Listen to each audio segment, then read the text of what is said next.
বছরের শিশুকে রেখে আলবির স্ত্রী এ দুনিয়া ছেড়ে চলে গিয়েছে। মায়ের মৃত্যুর খবর শুনে কান্নায় ভেঙে পড়েছে একমাত্র সন্তান।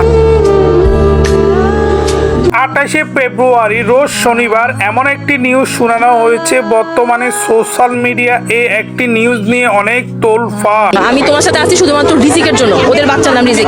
সুইসাইডও কোনোদিন করার। তোমার সঙ্গে থাকি শুধুমাত্র সন্তান রিজিকের জন্য, কারণ এখন তোমার প্রতি আমার কোনো ইন্টারেস্ট কিংবা কোনো ধরনের ফিলিংস নেই। যেটা ছিল সেটা শেষ। এমন কথা শোনার পর কোন নারী থাকতে পারে? তাই তো ইকরার সবাইয়ের মায়া ত্যাগ করে সন্তানকে ছেড়ে না ফেরার দেশে চলে যান।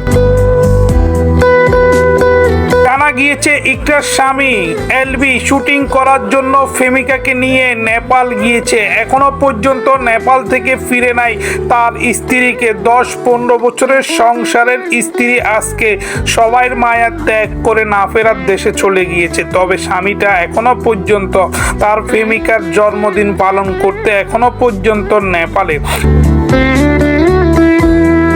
অবশেষে ইকরার হাজবেন্ড আলবিকে নিয়ে জল্পনা কল্পনার শেষ নেই। বর্তমানে বিভিন্ন নারী আলবিকে নিয়ে বিভিন্ন মন্তব্য করছে সোশ্যাল মিডিয়াতে।